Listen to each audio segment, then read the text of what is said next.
This is MC Fireside Chats, a weekly show devoted to the outdoor hospitality industry, hosted by Brian Searl and Cara Csizmadia. You'll hear from special guests that focus on topics to help your business succeed, all backed by Modern Campground, the most innovative news source in the industry.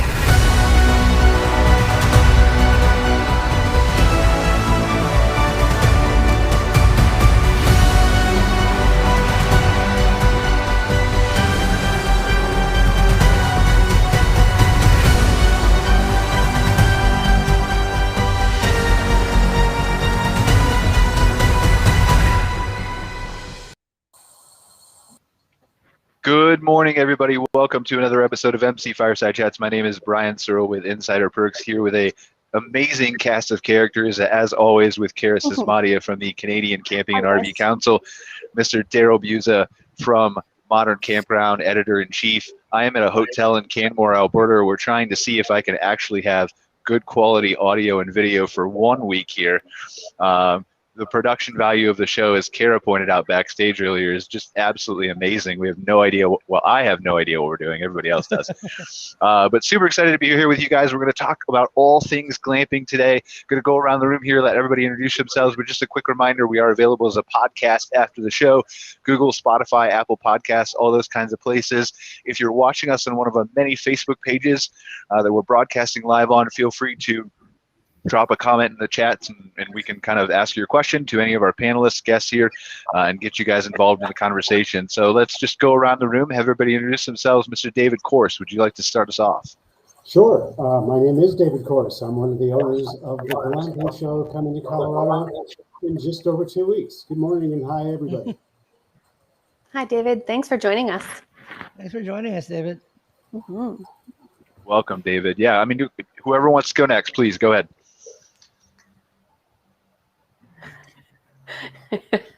I feel like we have hesitation. Nobody. We have to actually. Okay, Mike and are Mike and Ann on here? Or are they still having problems with their audio? Yeah. No, they're there. Mike and Ann, go for it.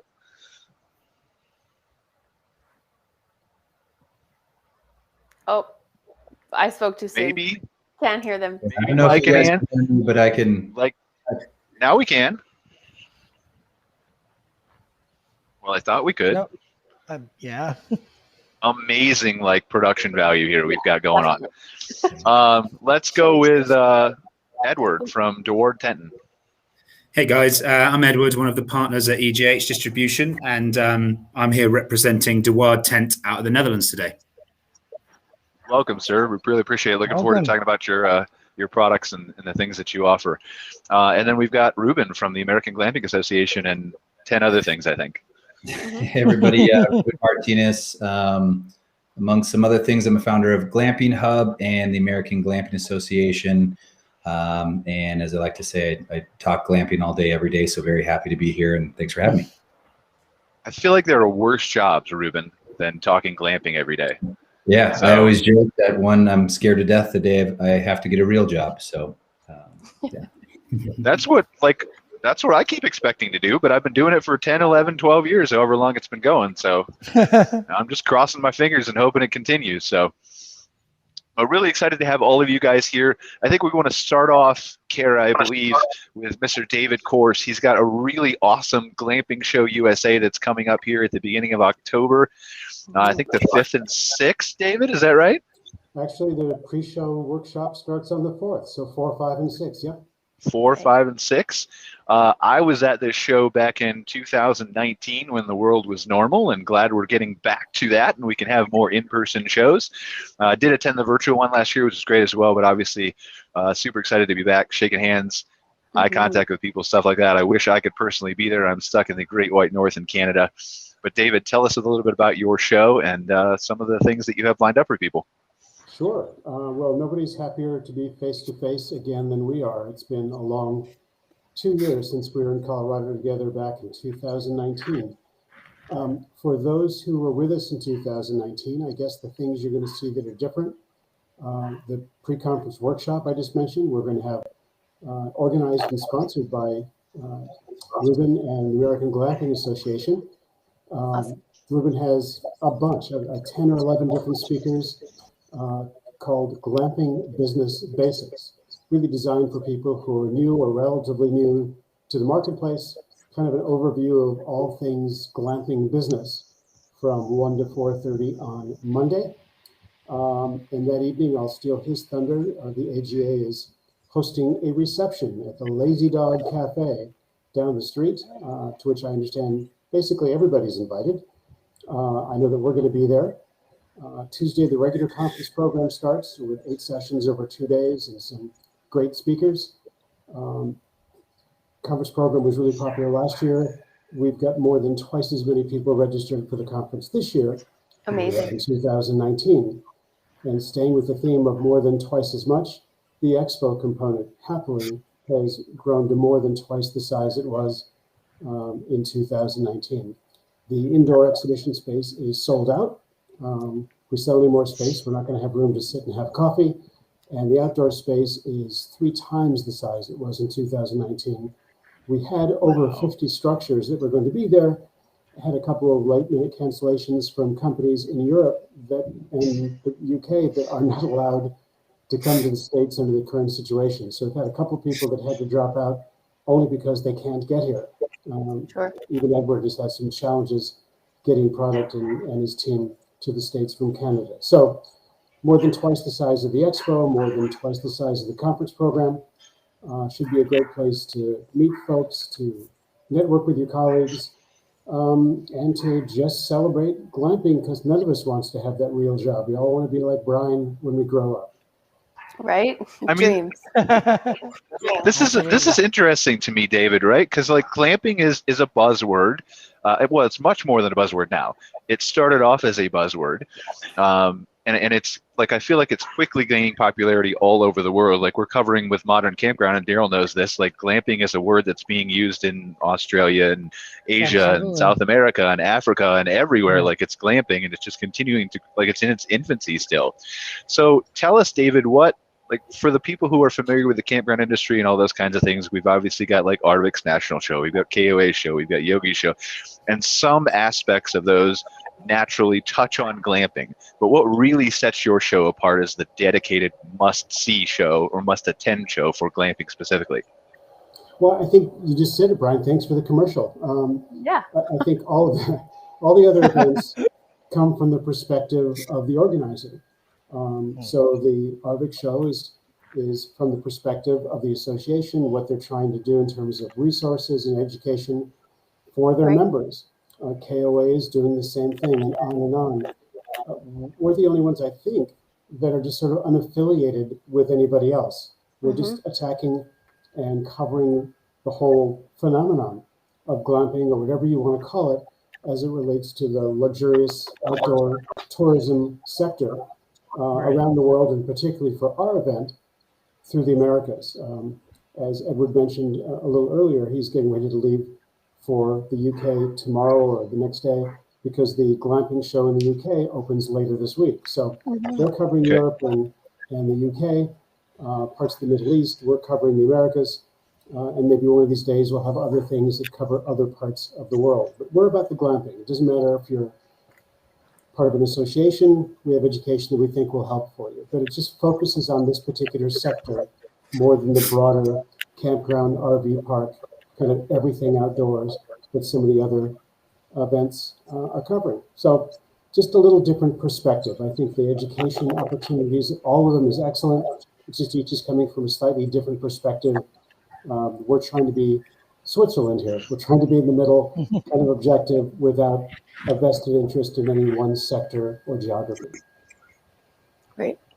Awesome. Yeah. I mean, Fantastic. I wish I could be at your show. Looking forward to being back there next year. Just kind of that travel thing is keeping me from being there. But and I know we'll talk more about your show or your conference as we continue to go through this chat here in the next few minutes. But I do want to move on to a couple of our other amazing guests that we have here briefly. So we've got Ruben Martinez from the American Glamping Association. I think, correct me if I'm wrong, Ruben, but I think that somehow this is the first time that you and I have ever been face-to-face, either in a Zoom or virtual or anything like that. And I feel like that should have happened a long time ago with the great things that you're doing within the glamping world with Glamping Hub, as you said, and the American Glamping Association. So maybe start by telling us Glamping Hub is consumer focused. So tell us, how did Glamping Hub come about, and what is the goal of that? And then we can move on to the association.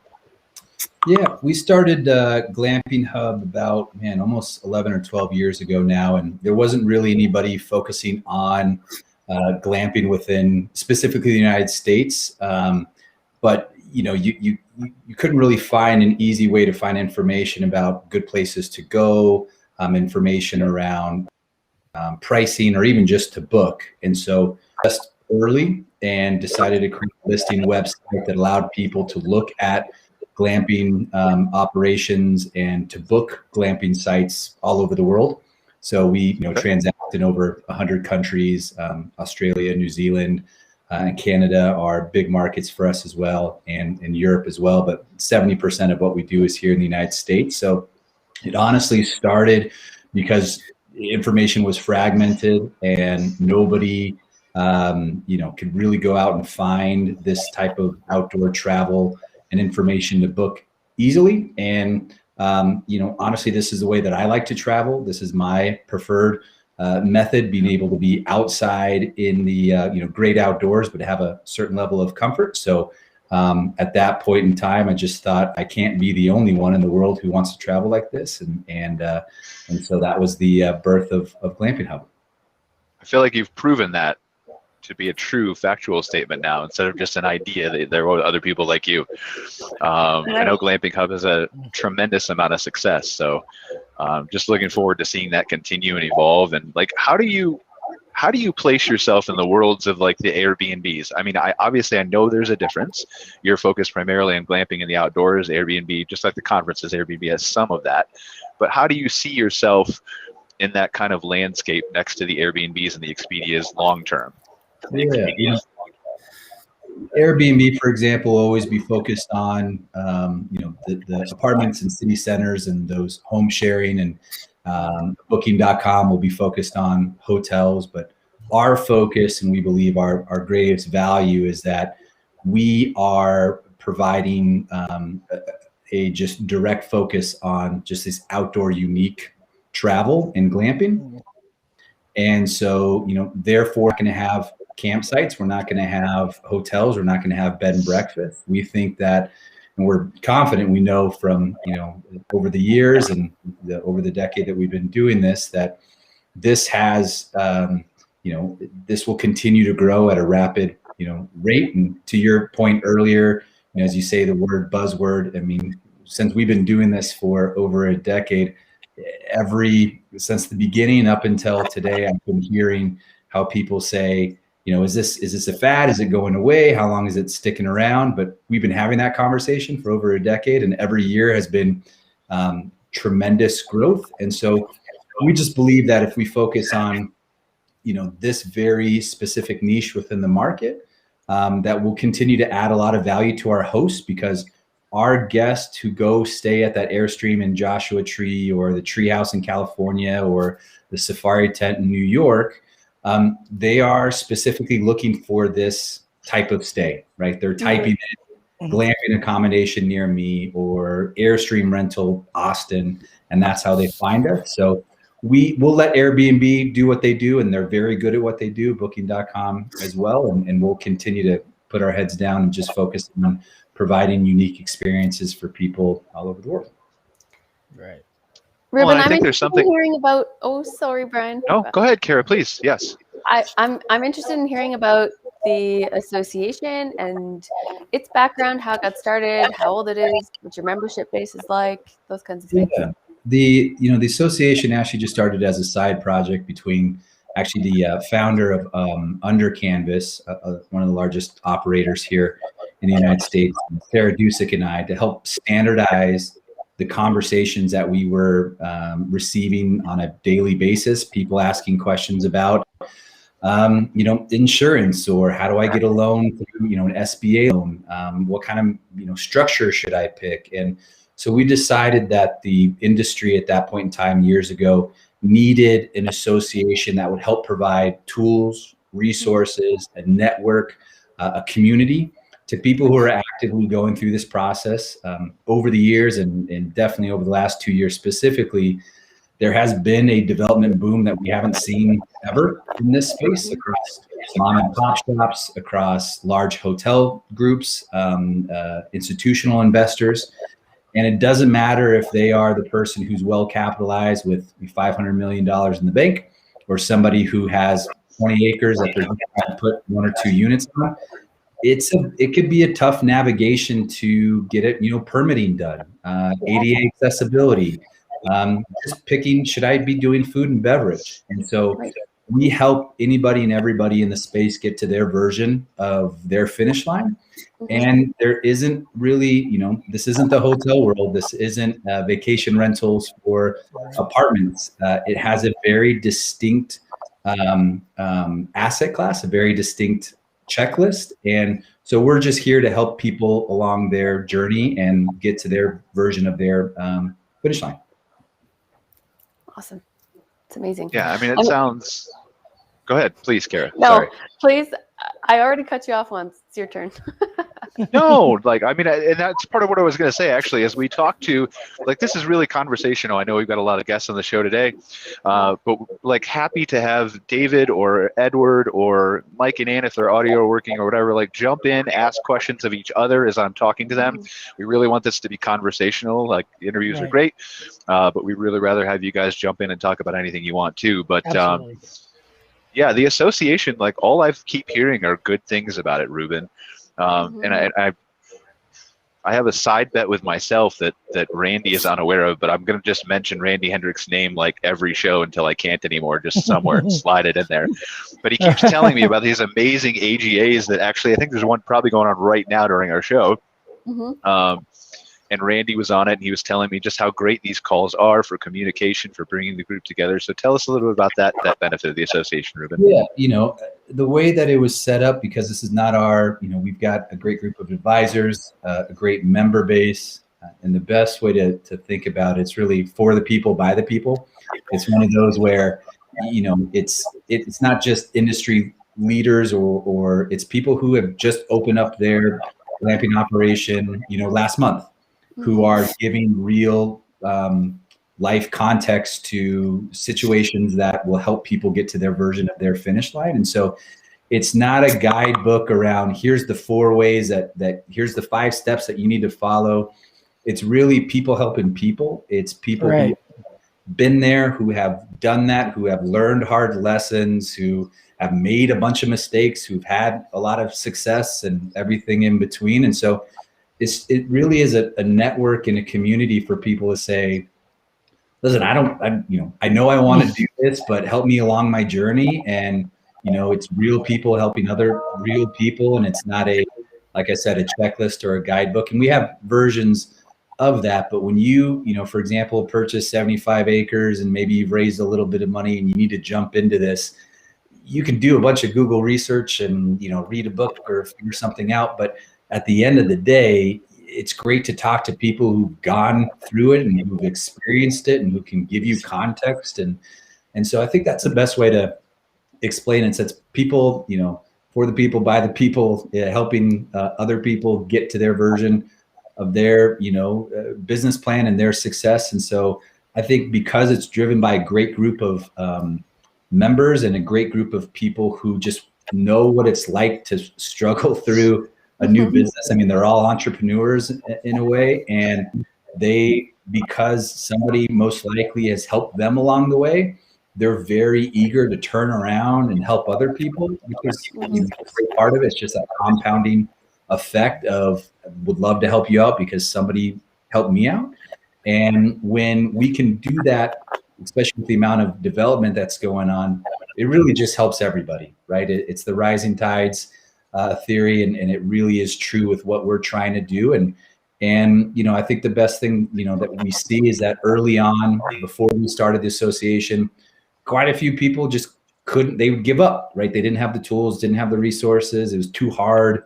There's always a million reasons to do it. And so we're grateful that because of our great advisors, because of the great member base, people don't feel like that's an option for them anymore. They have a vision and they're able to accomplish it, which is really exciting to see all the great every day, every week, there's a great accommodation, a great resort, a great property that's going up that is just different and unique. And that's what's exciting about this industry, is that it's not cookie cutter. There's no cookie cutter version of what we do. Are you seeing your membership demographic shift with time, or is it typically that small business entrepreneur, that owns some property and is going down this road, or are we shifting to start seeing more institutional or corporate? Maybe I'm hearing about hotels transitioning space to or adding space with glamping units and things like that. Are you seeing a shift? Yeah, there is definitely no one demographic, no one description.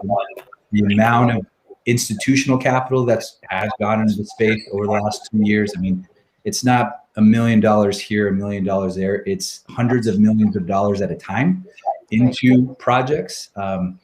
So it is definitely large scale institutional capital. It's hotel groups that are looking to diversify because they got hit really hard this last 2 years, and they want to make sure that their asset class and their product offering is a bit more, pandemic proof, if you will. It is the person who inherited 5 acres. It's the person who wants to have 10 or 12 of these operations across the United States or even globally. It's the person who's straight out of college. It's the person who's trying to retire. It's the person who side hustle turned out to be a lot better than their day job. Right. And it's literally, there is no one bucket, no one demographic. And, that's really the cool part about what the glamping industry does provide in the outdoor space, is that you do have to have a level of kind of vision and uniqueness, but it does gravitate, towards anybody and everybody. There really isn't one description, which is one of the great parts about the industry. Well, and I think that's a big part of why it's not cookie cutter, is we have this really broad range of demographics contributing from all walks of life and all kinds of, amounts of dollars backing projects and things like that. Really contributes to the industry being super diverse and unique. And that's obviously such a big benefit to our industry compared to a lot of similar. Right. And, through the booking platform and Glamping Hub, we get to see on a daily basis what people want, what they don't want. Sure. And at the end of the day, it is a unique and experiential based travel entity in that, if people want predictability or a bit more of the same, they'll go to a hotel, right? Because for a hotel, you know what you're going to get, right? You maybe make your decision based off of, is there a continental breakfast or proximity to where I'm staying, or is there a gym? But with glamping, the difference is that really the accommodation is the destination. And what's different is that they book the stay first, and then they book everything else around it afterwards, right? They'll look at an Airstream. It's this emotional decision of, look, I can see myself having a beer or a glass of wine with that sunset, and then I can go fly fishing, or I can go rock climbing or hiking or mountain biking. And they book that first, and then behind that, they take a step back and say, oh crap, well, how do I get there? I need to book a car or a flight, and which is a completely different mindset than any other travel, in hospitality. Yeah, it's really kind of changed the perspective of our guests, which is incredibly cool. It just makes for a new experience, which is, sought after by so many of us.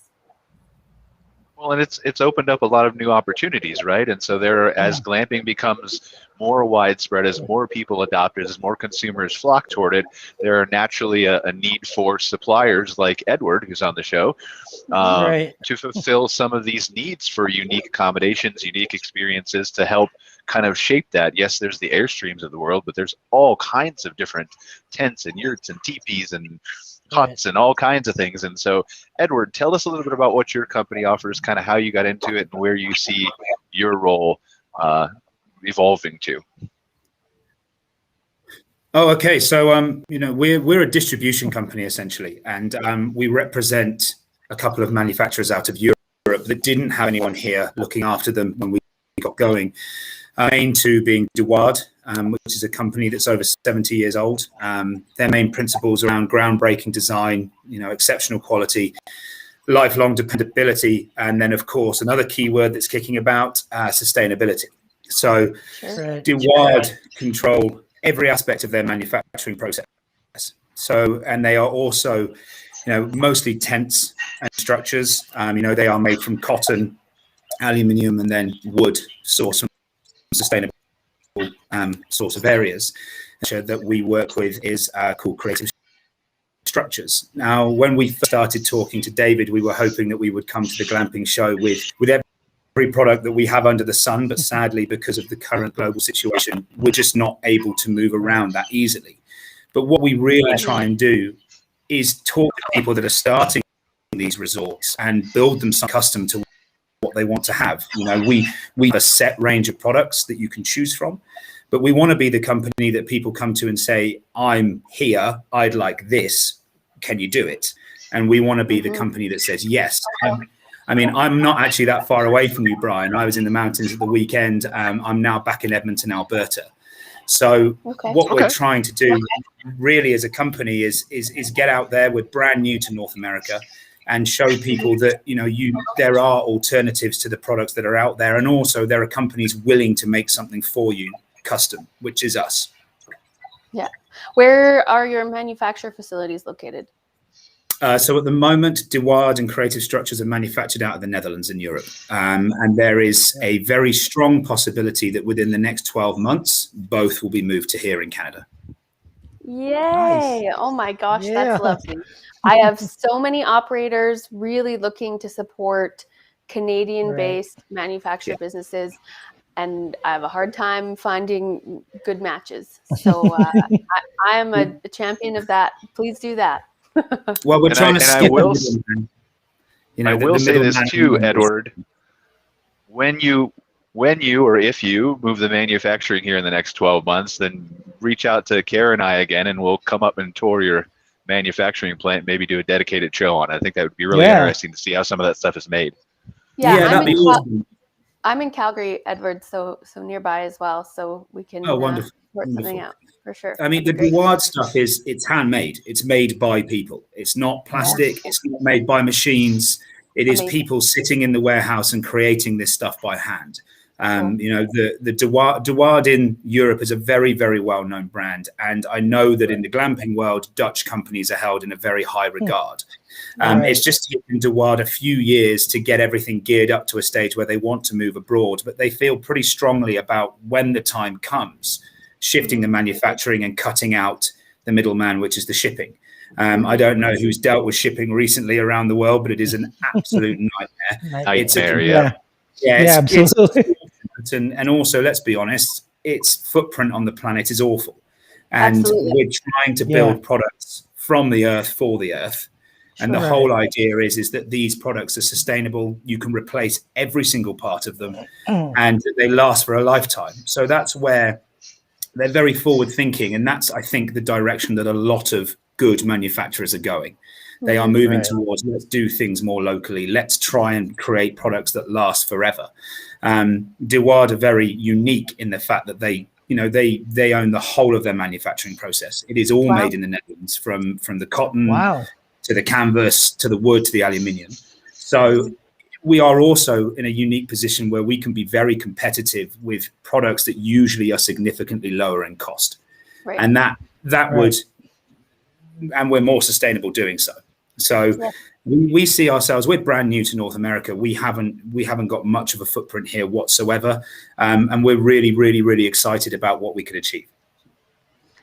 That's fabulous. I really think consumers are shifting their buying habits to be more conscious about sustainability. Well. Yeah. So I really commend that stuff. That's incredibly valuable to members. I mean, absolutely. Yeah, makes tons of sense. And Edward, on the design go ahead, Brian. Go ahead, Darryle, please. Sorry. No, we're just on a lag. No, I just wanted to comment on the design perspective of Waard. They look fantastic. Yeah, I love them. I just have to say, like the big oak tent, it looks absolutely fantastic. Yeah, I think to think that it's sustainable, that's just icing on the cake. That's great. It is. I mean, the origins for us are back just after the Second World War, where people couldn't really afford to go anywhere. And it's actually a sailmaker from the Royal Dutch Navy that created the first Waard tent. So we were very much campground based, an absolute staple across campgrounds in Europe. And we do actually have, in many ways, a bit of a cult following in Europe for our camping products, because they really are tents that you will have for a lifetime. And then basically all of our designs were a bit weird all the way through. They were quirky, different, and that's that we stand by. I mean, if it's going to come from Waard, it has to look different. We do have geodesic domes, but even our geodomes are very, very different to the other ones that are out there. Whenever our guys are developing something new, they're basically given full creative license to build something that looks completely weird if they want to, in the hope that people will love it. And the Big Oak is a good example of that. That's fantastic. Yeah, it's gorgeous. I want one. Same. You can share, like, if somebody wants to pull up the website and screen share. I was trying. It wouldn't let me. Okay. I was trying. That's it. Well, if we get it up, we can share that, because I mean, again, more inspiration, the more things could do. Like these are the type of stories, like Ruben was talking about the AGA and getting in. Randy likes to use "in the trenches" as a phrase that I've stolen now, and using it for myself, right? But telling those stories of the owners and operators, telling the stories of the suppliers, what makes them different, where these things are sourced from, why they're sourced there. I think those are important stories that I know I would like to highlight more, either on this show or on Modern Campground. And so maybe we'll try to connect you a little bit after the show, Edward, with Darryle, if you're interested, and see at least how you can get us your press releases and things like that. But just brainstorm some ideas about how we can help expand that reach for you and other manufacturers too, just to kind of tell that. That'd be fantastic. And there are so many fantastic manufacturers out there. There really are. And because of the growth, to echo Ruben, the growth in the market is ridiculous. So there's plenty of work to go around.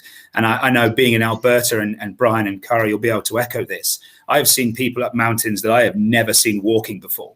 It has been so busy in Alberta this summer and last summer with people wanting to get out.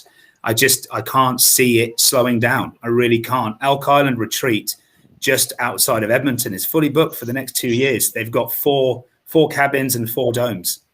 So it's something that I really think is going to just keep growing and growing. Yeah, I agree. I mean, if there's one good thing that's come out of this whole pandemic situation, it's a greater appreciation for the outdoors, for being in nature, for being kind of one with that environment and your natural surroundings and stuff like that. It's I mean, like, I'm in a hotel right now. I'm going to flip my camera around, Also, I think, like, we're sharing the DeWalt's. Yeah. How do you legit not appreciate that amazing view and want to be like, yes, there's a hotel here right in front of the mountain, but I'd much rather be in a tent up on that mountain, like a luxury glamping thing, right? Halfway up the mountain in the middle of them trees, like, to walk out and have your coffee there. And have that kind of experience would just be, I don't think you can beat that. Yeah, absolutely. No, I completely agree. Yeah, no, for sure. I mean, geez, the unit is so cool. They're very different, and that comes in, different sizes. That would sleep up to 6 people, but you can also shorten it if you'd like to. And the great thing about these is the only thing that will, perish over time is the canvas, and that is completely replaceable. The other thing with Waard is we actually did it before Patagonia, if I'm being honest with you. If the tent gets damaged in its canvas, you ship it to us, we fix the tent for free, we ship it back. So it's another service that we do offer, and that's something that we will probably get going in Canada before the manufacturing moves.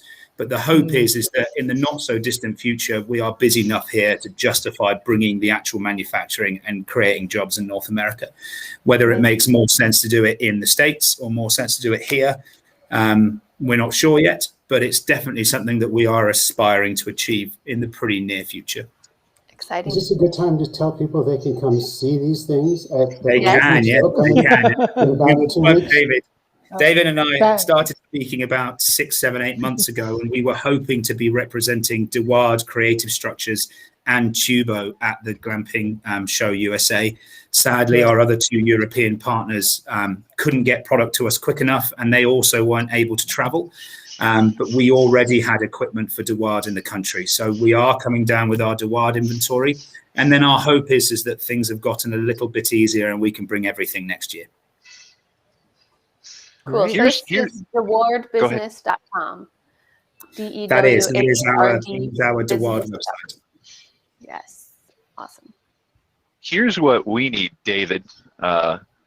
We need like pop-up glamping show villages that travel the globe, and you can have like people who are interested in buying them or staying in them and starting their glamping businesses.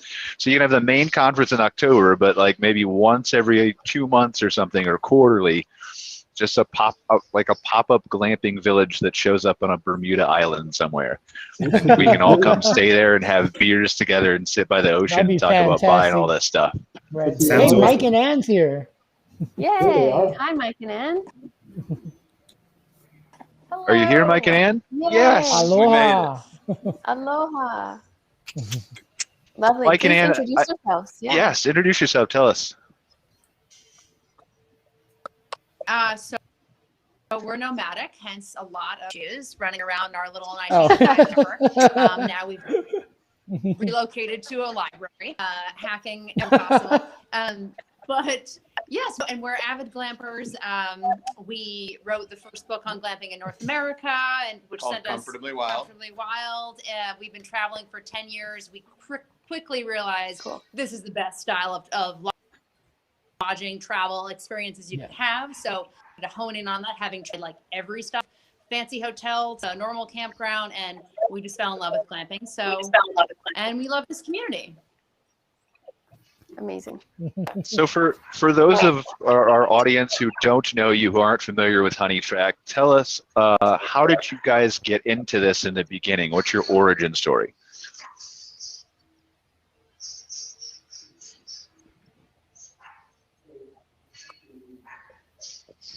Did we lose them, or is it just me? I think we've lost them. Shame. Oh, no. Shame. That's They seem okay. so fun. Living their best lives. Internet. David, maybe you can give us a bit of info It's on helpful to Mike jump and Ann. in.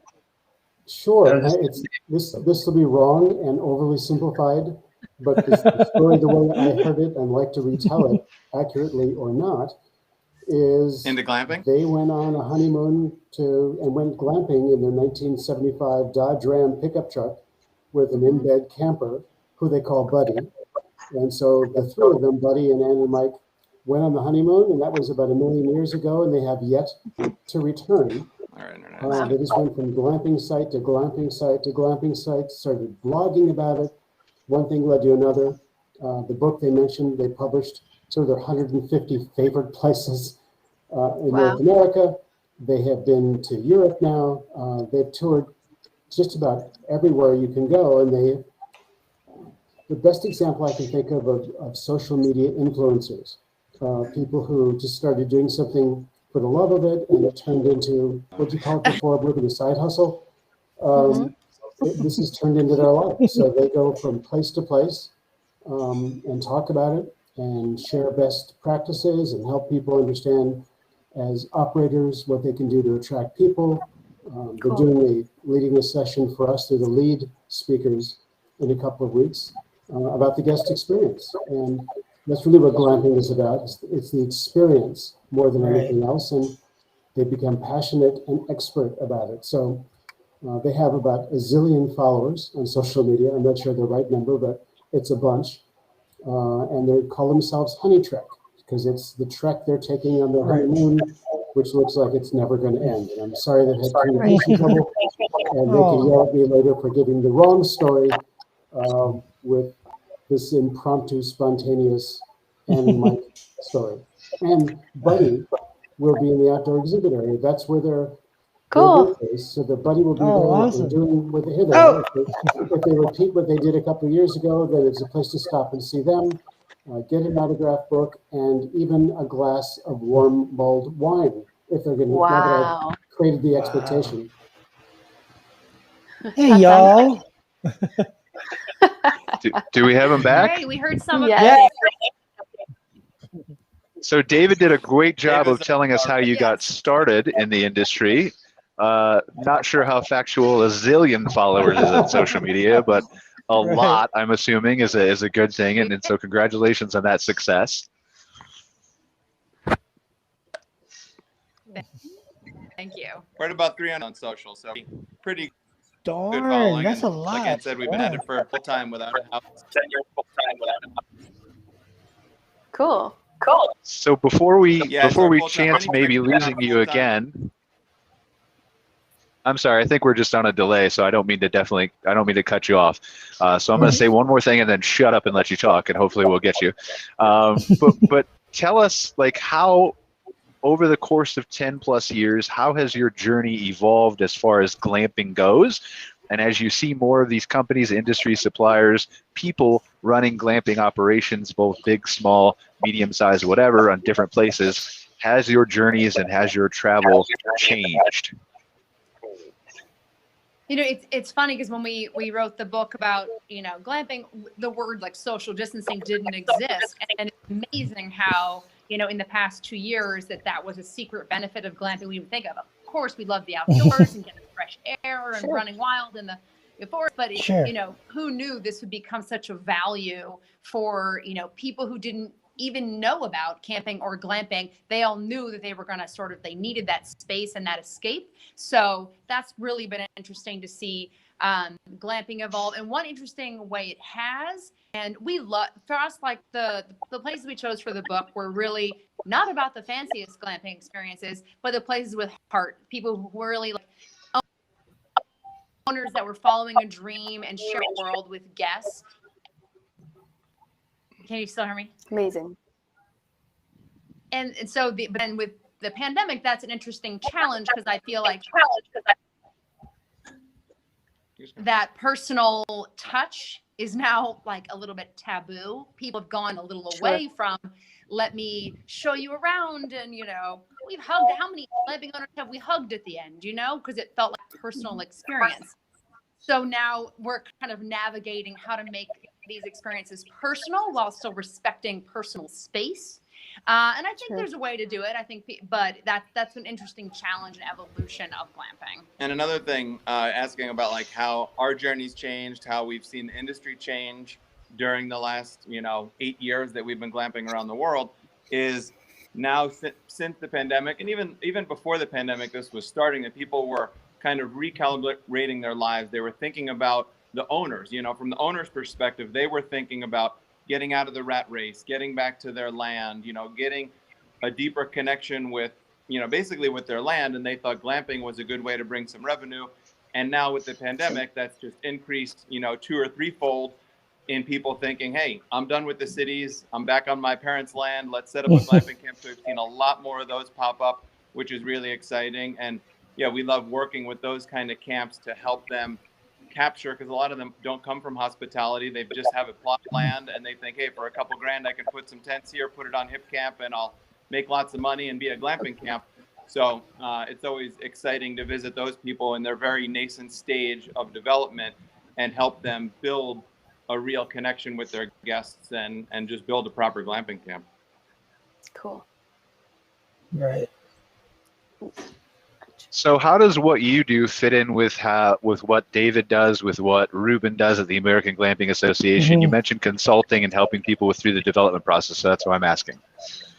Our specialty is really the guest experience. We've stayed at around 200 glamping camps and boutique hotels around the world, so we can sort of speak from experience to what works and what doesn't. And, you know, 10 years later, what is that thing about that safari camp in the Masai Mara that still sticks with us? Because I think if you can kind of touch people and do something a little different and make them feel special, they'll remember you forever. So that's the thing, is like we're drawing from a pretty large base of knowledge and experience that we like to apply that and then share with the industry, because we're really more of a consumer facing brand. We just want to show our HoneyTrek friends and fans that like how awesome glamping is. But when we start speaking to the Glamping Association at the Glamping Show, it's more about what have we learned and what can we share to pass on to make these glamping camps even better. And then another few ways that like we work with David and Ruben and just the people across the glamping space is as journalists. Like there's a lot of glamping camp owners, there's a lot of product manufacturers, a few people who occasionally write about glamping, but like that's our beat. So we're journalists in this case, we go and review properties. We run for glamping.com.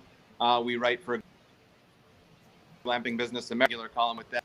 So kind of from the journalistic, and then you mentioned consulting. We work in camps to help them elevate their experience. The third way, which again, I think one of the few people who do this, is to help promote and market these glamping camps. I already mentioned, like, our audience, 350 followers.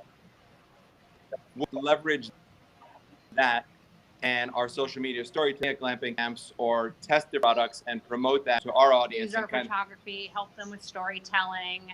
And it's been really fun. We've helped camps who literally are just buying the land and thinking what this could be. Camps that are established for a year and they're just fine-tuning. Camps that have been around for 10 years, okay, and promote them to our audience. And so those are kind of big ways we work with the glamp community. Cool.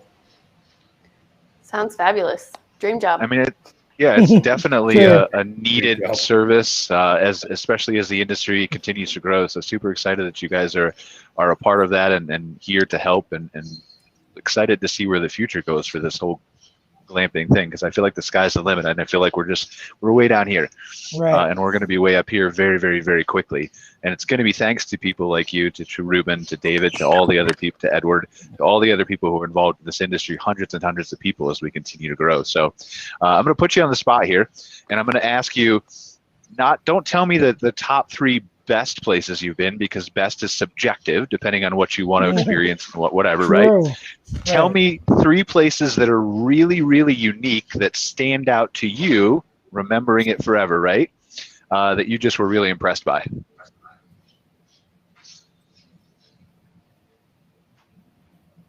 I'll go with a very recent example. We stayed there last week, so that's fresh. And this is a really beautiful story.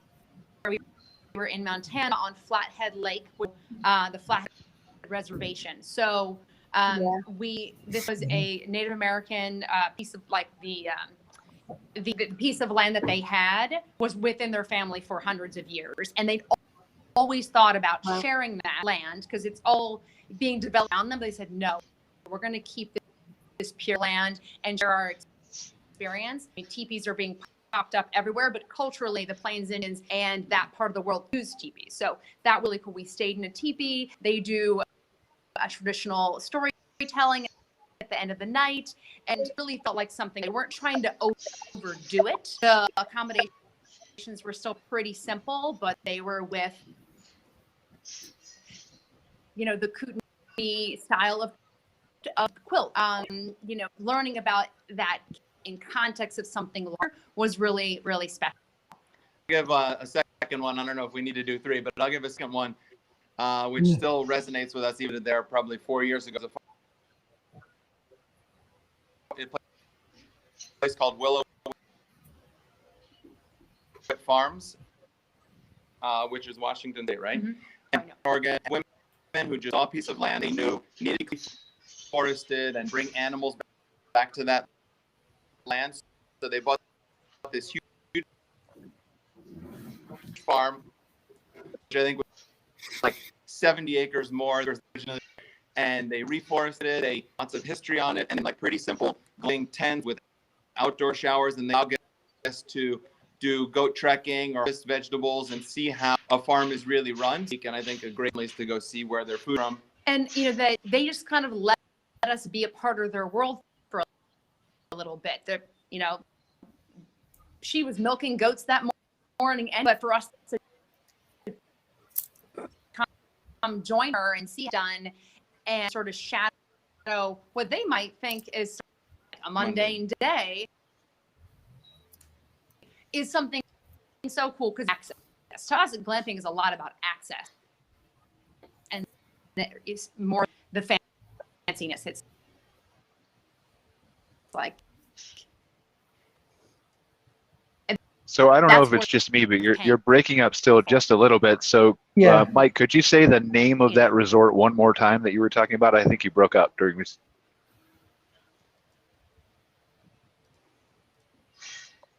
Oh, shame. Did we lose them again? Okay. Yeah. That's all right. We're going to have like, just Cara, I think we're going to need to do like a show when Mike Just and Ann with maybe them. have better connection, just with them talking about Yeah. their different glamping experiences, share I some would of their love that. photos, unique opportunities, because again, like the vast amount of knowledge that they have, Yeah. traveling to all these different properties, writing the books, talking to the consumers, and then like her and Mike were both saying from a customer service aspect too, is just kind of a phenomenal, valuable resource. So I'm hopeful they'll come back on with us Absolutely. when they have a little bit better internet connection. So what have we missed, Cara? What else? Like there's 10,000 questions I feel like I could ask everybody on the show. Yeah, I definitely, I mean, we're running short on time again, so I just wanted to find out from David where we can send folks who are able and interested in attending the show in October. Where can they go sign up to do that? I was so afraid you weren't going to ask. So www.glamping.show.us. If you want to go just to the expo part of things, it's free of charge. Just pre-register. If you show up on site, we'll actually charge you some money. So just pre-register. It's easy and it's free. If you want to go to the conference program, it isn't free, but it's pretty affordable. With all the registration information, all the instructions, everything you need to know, the exhibitor list, conference schedule, hotels, if you haven't got a hotel yet, everything is on the website at glampingshow.us. Thanks, Cara. Okay, I'm sharing that again here, just so folks can see where that is, glampingshow.us. Website looks great. Thank you. Yay. Yeah, and again, tons of resources here. Oh, sorry. This is a great show. Like I'm sure, again, I'm not going to be there this year, but I was there in 2019, and obviously it's on a much larger scale, as David has already covered. But just the amount of networking, the sitting down, the having coffee at those little tables that I'm sure are going to be the same way. But the exhibitor hall and the outdoor space specifically, the ability to go into these places that are actually set up. Yes, they're not on a beach in Bermuda, but David's working on that. But they are in Colorado, which is still a beautiful setting, just kind of like we were showing the mountains here. And just an amazing place there. And so if you have an opportunity to go and just kind of walk through these tents, it's an amazing experience to see. Yeah, I absolutely, I wish I could be there this year, but 2022 is my year. We'll hold a place for you, Cara. Yay, Yeah, I can't wait. We're definitely going to work on it. Ruben, I want to hear from you about the American Glamping Association specifically, and I know we've talked about it, but for the people who are in our audience, which is mostly comprised of campground, RV park owners, suppliers, things like that, how do we, and this is, yes, a self-serving answer too, because I want to be a member, but how do we become members of the American Glamping Association? How do we join? What's involved with it? What are some of the benefits you get besides what you talked about, right? A broader association feel, but what are the bullet point lists of things we can expect, and how do you join? Yeah, if you just Google American Glamping Association or AmericanGlampingAssociation.net, you'll find us, and it takes 2 minutes to become a member. Very simple. And for campground owners, RV park owners, we have quite a few growing. It's not only growing, but a solid base within that segment in the outdoor industry, because this space is lower ways to differentiate their property, ways to, maybe they own several different RV parks and look at different product to it. And so we know this space well, and we're here to help them along their way and along their journey in any way, shape, or form. So we honestly serve anybody and everybody in this space, and are excited about have to plug in and look at them online, and we'll be able to help you out if you become a member. And then tell people how they can participate in your weekly call. Now, we want people to participate in your call, but if you're going to have it at the same time as our show, I feel like my heart is torn in both different directions here. So, but tell them how they can join your call and get some information for that on a weekly basis. Yeah, once people become a member, they have access to our internal communication channel. So members 24/7, us and other members to crowdsource information, post updates about their organization, find information about kind of anything and everything. And a lot of our operators are obviously all busy during the day and can't make every conversation that we do, record them and just post them in our internal communication channel as well, so people can Whether you're an existing member, go back and watch it, or a brand new member, you can go back and watch every single speaker that we've ever had.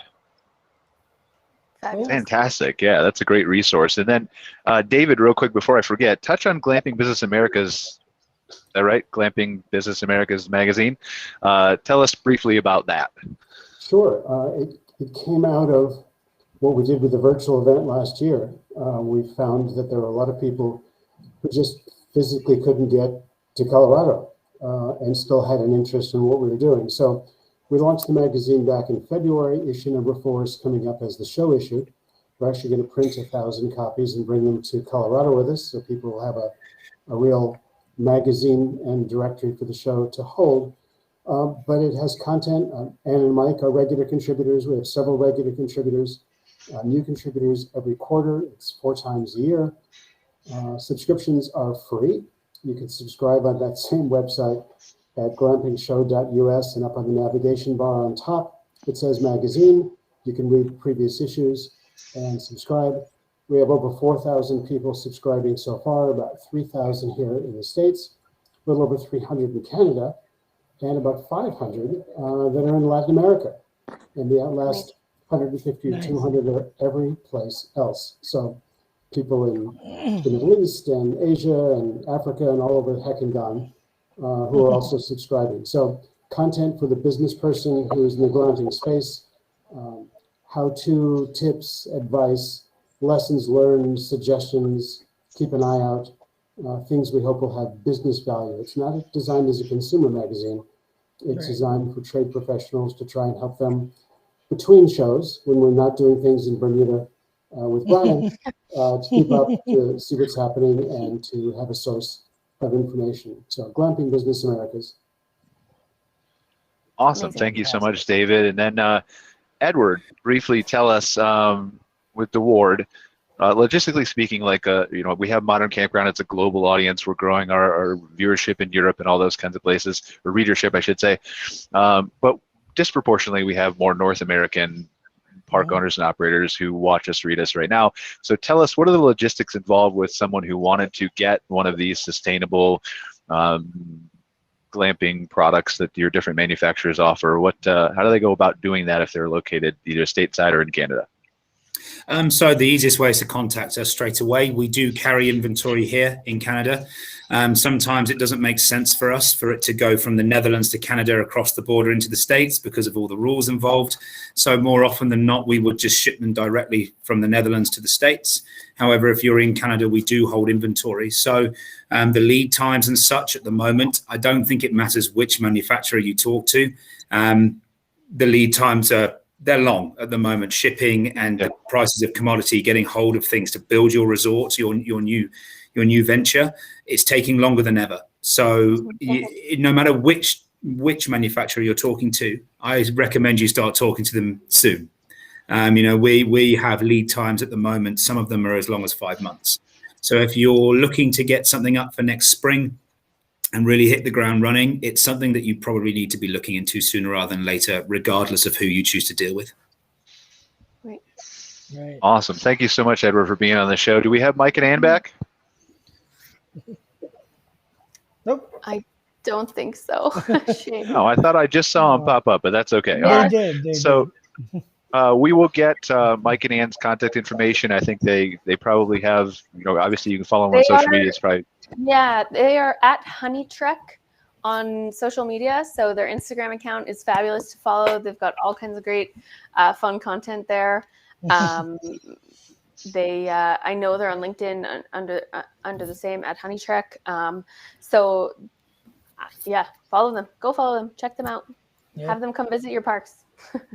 Yeah, and like we said, we'll try to get them on another show later on because I do really want to deep dive into some of the valuable things that they can offer people, like they were talking about the customer service, the consultation, stuff like that, and have them maybe share some photos and stuff like that with our audience. So, Cara, is there anything we missed before we wrap up the show? I know we're about out of time. Yeah, no, I think that's everything. I was really excited for this show. I can't wait to hear how the event goes, David. Yeah. I look forward to some follow-up there. Yes, please. And 2022, I'll be there. Yeah. I said that last year. too, but Cross your fingers. yeah. We're just gonna sneak somewhere. Can we say that live on the show? Can we just say we're gonna sneak across the border? Because I feel like Biden's probably not watching. But maybe I don't know. They're always watching, Brian. They're always watching always everywhere. Well, it'll just be misdirection then. So we'll say live on the show which way we're going in, and then they'll all like swarm to that area, and we'll go to the other side and have a clear path. Yes. But anyway, looking forward to 2022, definitely. Looking forward to 2022 to be back together with all of you guys. Ruben, I definitely want to meet you face to face as soon as I can. Same. But would love to have further conversations with you again about how we personally from Modern Campground, from Insider Perks, can join your glamping association and support that. But also how we can just kind of work together and maybe give you an even greater voice than you already have, because I feel like you're doing some really great things in the industry as well. So thank you to everybody for joining us, to David, to Ruben, to Edward, to Mike and Ann, to Cara for being here as always, Darryle for being here as always. I think that's all we have for this week. Next week Thank you guys so much. I think we're going to do a show on Outdoorsy. Outdoorsy. So working We'll out have some Jen Young logistics of from that. Outdoorsy. Okay, perfect. So looking for, and what are some of the things we're going to talk about, Cara? Just very briefly, I know we're over. I'd really love to just touch on the peer-to-peer market and the ways they're working with campgrounds and operators to just expand access to the RV camping lifestyle to folks who maybe aren't owners, and expose the camping lifestyle to more folks out there in the world, and show them how amazing it is. Get them in our campgrounds. And our glamping spaces, and see what those spots have to offer. Awesome. Definitely looking forward to that. Well, thank you guys again for joining us. Really appreciate it.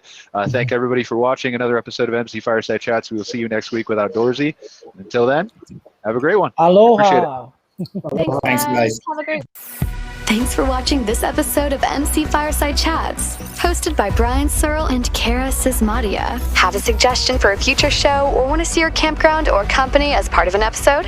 Email us at hello@moderncampground.com. Join us next week for another episode.